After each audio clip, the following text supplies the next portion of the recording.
నోరు జారి ఇబ్బందులు పాలవుతుంది స్టార్ హీరోయిన్ పూజా హెగ్డే. నిజానికి ఆమె బాలీవుడ్లోనే హీరోయిన్గా ఎంట్రీ ఇచ్చింది, కానీ అక్కడ ఏమాత్రం వర్కౌట్ కాకపోవడంతో సౌత్కి వచ్చేసి ఇక్కడ నెమ్మదిగా సినిమాలు చేస్తూ స్టార్ హీరోయిన్ హోదా దక్కించుకుంది. అయితే నిజానికి ఆమెకు ప్రస్తుతానికి తెలుగులో పెద్దగా అవకాశాలు లేవు. హిందీలో అవకాశాలు రావడంతో అక్కడే పలు సినిమాలు చేస్తుంది. ఈ మధ్యకాలంలో ఆమె చేసిన దేవా అనే సినిమా రిలీజ్ అయింది. దేవా సినిమా మూవీ ప్రమోషనల్స్లో భాగంగా పూజా హెగ్డే ఓ మీడియాతో మాట్లాడుతూ పాన్ ఇండియా కంటెంట్ యొక్క ప్రాధాన్యత గురించి వివరించింది.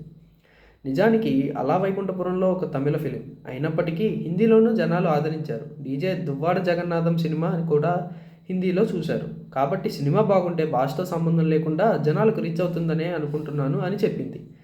అంతా బాగానే ఉంది, కానీ అలా వైకుంఠపురంలో తమిళ సినిమాగా ఎప్పుడు మారిందని నెటిజన్లు పూజాని ట్రోల్ చేస్తున్నారు. అలా వైకుంఠపురంలో సినిమాలో బంటూ ప్రేయసిగా అమూల్య అనే పాత్రలో పూజా హెగ్డే నటించింది.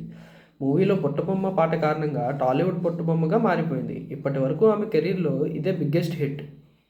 దీని తర్వాత అనేక క్రేజీ ఆఫర్స్ ఉమ్మడి తలుపు తట్టాయి, కానీ ఆ రేంజ్లో హిట్ అయిన సినిమా లేదు. అలాంటిది ఎప్పటికీ మెమరబుల్గా నిలిచిపోవాల్సిన సినిమా ఏ భాషలో వచ్చిందనేది కూడా పూజకి గుర్తులేకపోవడం ఆశ్చర్యం కలిగిస్తుందని తెలుగు అభిమానులు కామెంట్స్ చేస్తున్నారు. ఆమె మాట్లాడుతూ నిజానికి డీజే సినిమా కూడా నార్త్లో పెద్ద హిట్ అయింది అంటూ ఆమె కామెంట్స్ చేసింది. అంటే సౌత్లో హిట్ కాలేదా అంటూ అల్లు అర్జున్ అభిమానులు ఫైర్ అవుతున్న పరిస్థితి కనిపిస్తుంది.